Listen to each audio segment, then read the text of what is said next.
Welcome to a new episode. I'm not in the workshop today, I'm actually up at home. But today, I was at home, I was washing these two behind me. The new 300 series, last year's Lexus 570S. And when I did, I put some smart ass comment up on the Facebook about, show us your dirty girl and expecting all sorts of dirty comments and take it easy on things, you know what I mean? Like, in other words, show us the dirtiest picture of your car. And when I did, a lot of people started to comment about how I found the difference between these two. Now, there's plenty of episodes out there and different people have done their own opinions on the 300 series. I'm not here to do that rundown, right? Plenty of information about how good it tows, how good it doesn't tow, whatever, its engine capacities, what they can do and what they can't do.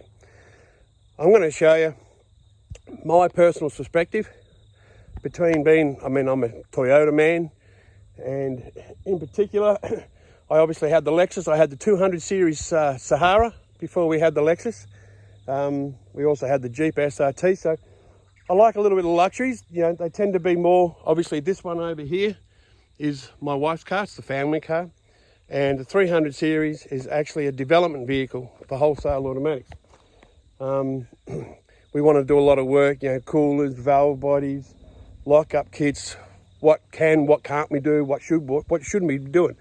We're actually testing, and as we do a bit of a walk around, you'll actually notice we've got extra gauges sitting in the dashboard because we're actually comparing all the transmission temperatures before and after each step that we do. As it is now, same trip, when we do tow, when we do coolers, not coolers, we're going to honestly see what the effects are before and after we do all these things. But what's all the hype about the 300? Should you choose a Sahara over a Lexus? What's wrong with the Lexus? I've been driving this one for a year. It's only a year old. And this one's a V8, it's a 570. It's got the 8-speed auto. This one's the 3.3 litre diesel, twin turbo. It's got the 10-speed auto. Now, straight off the bat, did I notice any big difference? Well, to me, the 300's not quite as powerful as the 200 series Sahara was, but it's close, it's there. It's a lighter vehicle, to physically just get in and drive it. Now, my wife said the same thing. Now, she drove her 200 series Sahara for 5 years. And when she got in this thing, the first thing she noticed is that when she got in, she actually felt like there wasn't as much room in the car. Stuart from Wholesale Automatics, he's been driving this around for a couple of weeks as well. And what he noticed, he said that he felt that it was physically smaller inside as well. And he owned a 200 series as well, all right? For me, I got in it. I didn't notice it as much, but the seating position in it is vastly different, right? One of the first things I know, the steering wheel is smaller. When you start it up and drive, the steering is insanely light at low speeds, and it gets harder as you speed up. But I liked it. I liked the smaller steering wheel. I liked the very light steering, especially if you're trying to park and maneuver and everything else like that. And there's a few other things. There is not as much room in this seating position. All right, straight away, the console's much bigger, really big, to the point where, excuse the hands, I'm just trying to do my best here. Especially where you put your elbow, you can rest your hand on the T-bar as you go. And it feels really nice. The console's very, very wide. And I'm my knees are touching both sides of the panels. So if you're a really, really big fella, I'm pretty big. And I feel really comfortable in this car. I'm insanely comfortable in this car. And I like it. I like being in a tight, cozy position, a cozy spot. But if you're a really big bloke, you might find it a little bit, tight for you. And all the insides wrap around. I'll just change this around, start from me being so rude. All the inside looks pretty nice. I'll start it up just for a brief second. And you'll notice that I've got the temp gauges down here in between the steering wheel with the blue cloth around it to stop them from rattling around, because we haven't actually permanently mounted them. We've just made it so we can do it temporarily. You know, the big screen in the middle, and this is actually a VX model. You got all the buttons down here. Like I said, I'm not going to get into it too much. Just a quick look around. It's all black interior.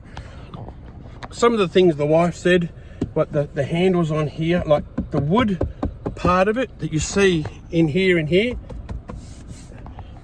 very cheaply done. Very cheaply done. And it feels like it too. It doesn't feel like it's of quality in that way. So for me, inside the cabin, once again, another thing that annoys me, the door's just open. Yet it's squawking its head off, carrying like a 2x watches, which most Toyotas do nowadays. And so to me, you know, I think we paid 128 for this. It is a VX model. We didn't need the upper model when we're going to do the development side of things. And I don't know, 128 grand, and it's missing a lot of the things that obviously the Lexus have. Now straight away, I'm going to tell you, let's look at the front end of the 300 series. Yeah, not a lot different than the 200 series. And the 200 series was boring as hell as well. All right, the wheels, I don't think you could get any more cheap looking plane than that. The Lexus, I mean, it's just full of style. You either love or hate that type of style, but it is full of style. Full wraparound headlights, they go all the way around the side, where these ones, they're just little pissant things. You know, I really felt that they could have done a lot more with the styling of the 300 series. It looks like a delivery vehicle almost. Like it's, I don't know whether they made it because they thought, oh, they're just going to tow with it. They don't want something special. As with the Lexus, they turn around and they go, they just want to adore it. They're not going to tow with it. So let's make it into something special. Now to me, obviously, I love the look of the Lexus. You know, the front's grown on me. I haven't always loved that grille, but it certainly has grown on me. Now this one's got extra trims on the bottom because it's an S, front and rear. As with the 570 without the S, is a little bit plainer in that area, but still, you know, a special car. We'll go jump in the 570. We'll have a quick look. This is obviously a burgundy and black trim in there. It's got television screens in behind the back of the seats. I'll just start this girl up as well. I'm lucky I've got both keys in my pocket at the moment. The wood grain in this, much more gloss, much more solid to touch. On the steering wheel, it looks absolutely stunning. All right, nicely done. Steering wheel's tiny, a little bit bigger than the Lexus. That's what it seems like anyway, but I think it's about the right same size. Very light still. It's almost the same. I'm going to say that the 300 steering is actually a tiny bit lighter. It's still got the same big dash screen on it. The button system's probably, I don't know, I think I like the 300s a little bit more. I certainly like the dash on the Lexus a little bit better. And this thing's only done 5,600 Ks. We've owned it in a year. My wife just does not drive these cars.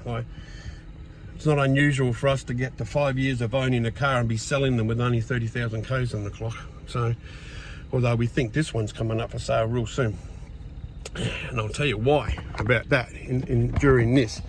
So, what's all the hype? Why is everybody jumping around, willing to pay so much money for a 300 series? I remember when the 200 series were running out and everybody was, you know, trying to get the last of the cars and everything like that.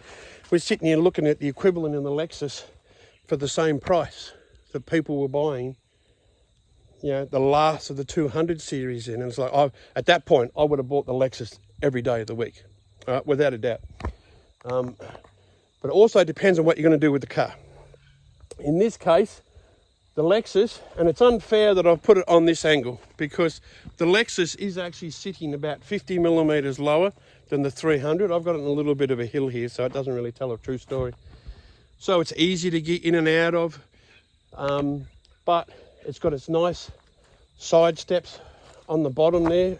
As with the 300s, this looks like it's a little bit of an afterthought. It's just a plastic rail. As we'll go back to the Lexus one's actually all moulded in. Stunning, actually done really, really nice. But you definitely have more clearance in the 300 series. So if you're going to tow and go off-road and do a lot of stuff, both of them will do it super easy. Like, most of the people I see with big caravans going to do stuff, like, I'm in a paddock here, and I just, down the back, when I just finished washing these cars, that's why I look the way I do. My hair's all redecorated with the gurney.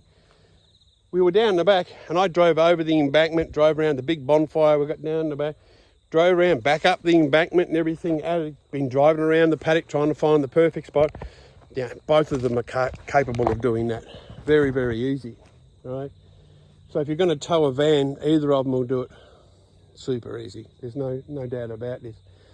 The Lexus is obviously more comfortable.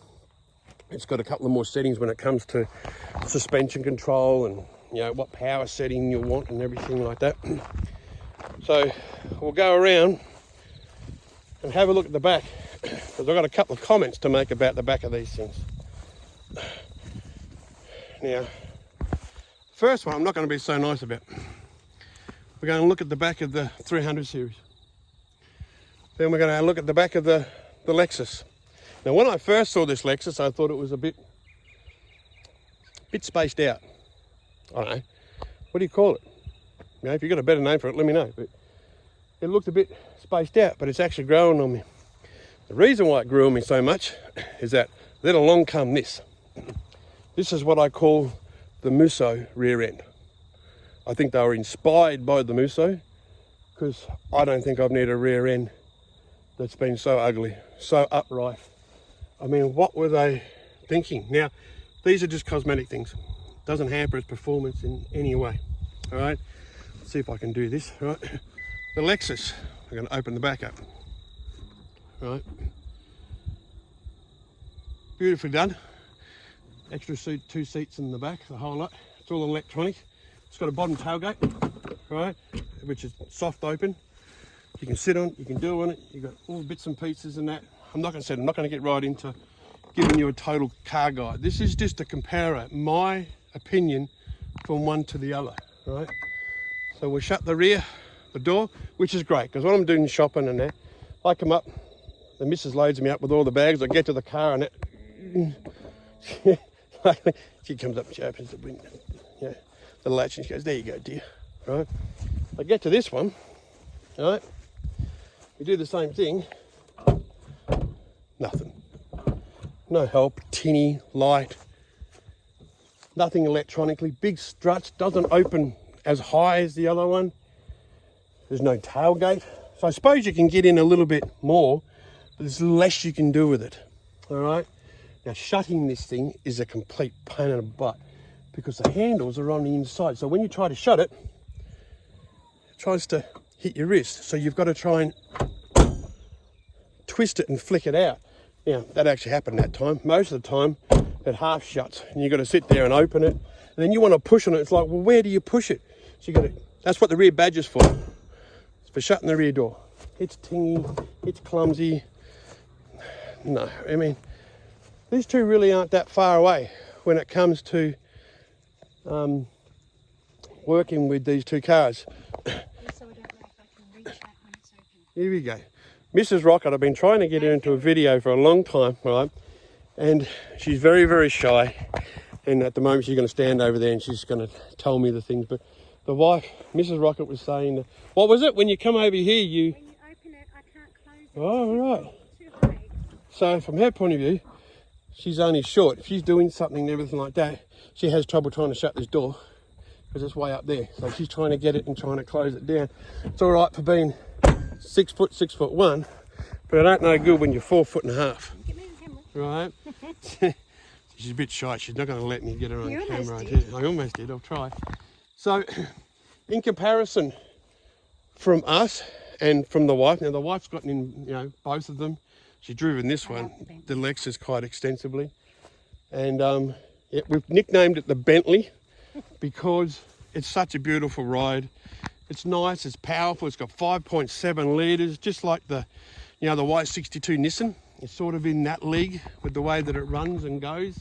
And I've got my fridge So she gets up and goes.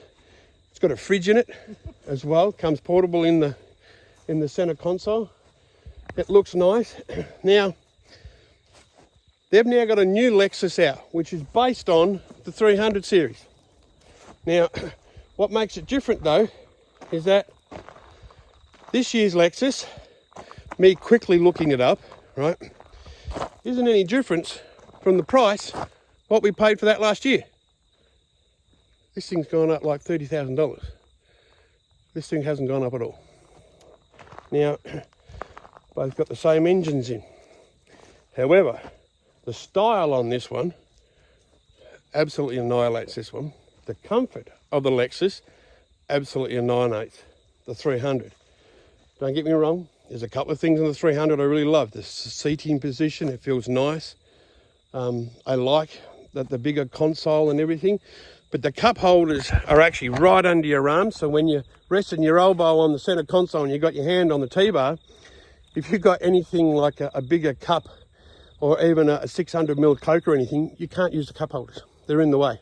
You've actually got to put them aside. So, bit of bad thinking from Toyota in that department. Now, the new Lexus, this year's Lexus coming out, they've also got the bigger 3.5 litre V6 turbo petrol. Now that thing is going to haul ass. It is going to go. Can I just point out? Here we go. She's pointing out things, but she doesn't want to Don't put me on Yeah, there. she don't want to get on camera. So how am I going to point things out if you don't want to get on camera? See the scoop on the front? What scoop? On the bonnet. See that? Oh, yeah. Right. Yeah. Remember when we were in the rain the other day and it funneled all the water onto Yeah. the windscreen? Yeah. Mrs. Rocket was saying the scoop on the bonnet seems a bit odd. I don't know why it's got such a big depression. But if you're sitting there in the rain and that for a little while and you go to take off, the water just all of a sudden flies back up over the bonnet onto the windscreen. The Lexus doesn't tend to do that. So, yeah, so the Lexus, the new Lexus, has two engine choices. The diesel, the 3.3 litre diesel and the 3.5 litre turbo petrol. With the 300, so far it's just obviously the diesel. Does it get up and go? Yeah, it gets up and goes. It's fine, you know what I mean? It's not ground beating by any means, but it's no slouch at all either. Now, we've all heard the stories about, you know, can they tow? Yes, they can tow. Do they haul ass when they tow? Yes. It was built to tow. There is no doubt in my mind, all right? Can the Lexus tow? Well, I don't think anybody that I know of has ever done any sort of reviews with the Lexus actually towing. So the end question is, which one would I use? Well, I don't know. If you're going to get into the really, really rough stuff and go do some of the tracks where you don't mind scratching and banging the 300 up a bit, then you'd probably use the 300. If you're just doing all your normal towing, just all your black top, all your dirt roads, corrugated roads, getting in all to your caravan parks and all your tourist destinations, even towing your 3.5 ton, then to me it's the Lexus. Yeah. With the new one, and this is what we're going to do, is that in the next week or two, I'm actually going to go and have a good look at the latest Lexus. And I'm thinking about the V6 turbo petrol, because I reckon it's just going to fly, you know, for what I use it for. And I really don't tow a lot with them, but if you wanted something that was really comfortable, super kitted out, looked great, has the same engine and auto as what's in the 300 series, you know, would you compare the Sahara to the Lexus? No, to me the Lexus wins hands down. All right. Both probably about the same price as well. So why even have the 300 series? It's because why have the price they charge for the 300 series? It's because they can. Because people are paying it. With the Lexus, probably not as common. They don't sell as many. A little bit more competition from the Sahara. So even though they're from the same camp, which way would I go? Now, so I'm going to go and have a look, and I'm actually thinking about trading this one in to get the latest one. But I want to drive one first and just see exactly what the petrol. I don't think anybody's driven the V6 petrol one yet, so I wouldn't mind doing that. So that's my overview of the two cars. Now, at work, a few of us turn around and say, which one would you own and why? You know, if they're both about the same money, which one would you buy? Now, this one's obviously, 30 grand cheaper than the Lexus that's next to it. But if you're going to buy the upper end of the Sahara, why would you buy the Sahara? Why pick the Sahara over the Lexus? All right. And like this one's an S, it's got an extra trim on it, but you can get it without the extra trim. Gives you more clearance front and back. Comfortable to drive and everything. So I want to know, what car would you choose for towing? Say the 3-ton mark or the bigger camper vans and that. I want to know. It doesn't have to be these two. I want to know what car you've got, what car you've chosen and why you've chosen it. From my point of view, this is the family of cars that I like. I like to use them as a family car. I like to use them for towing, just getting around, doing whatever I want to do. But I want to know what you would use, and more importantly, which one would you choose out of these two, given that that was the Sahara. The 300 was the Sahara, and this was the latest model. And they both had the same engines and same, 8-speed and 10-speed. Put some comments in the comments below. I want to know all about it. I want to hear what you think. And don't forget, like, subscribe. And it means a lot to us if you do subscribe. And I hope you like this episode. A little bit different. Next one, we're in the workshop. Oh, and if you notice that we're putting out a few videos of how to install all the coolers and the Nomad valve bodies and everything like that. We're not using them as episodes. It's just that we want to get them onto YouTube. And rather than create a whole new YouTube channel just to be able to put the how to install guides on, we've taken the chance just to put them out there. And if you see any of them, if you want to know how to fit any of the cooler kits or any of the valve bodies that we do and all that type of stuff, go and have a look at some of the previous episodes and get on there. But until next time, have a great day. All right. From my point of view, they're almost the same. This is, in particular, it's a 200 series chassis and everything like that. And people can I? Oh, hang on.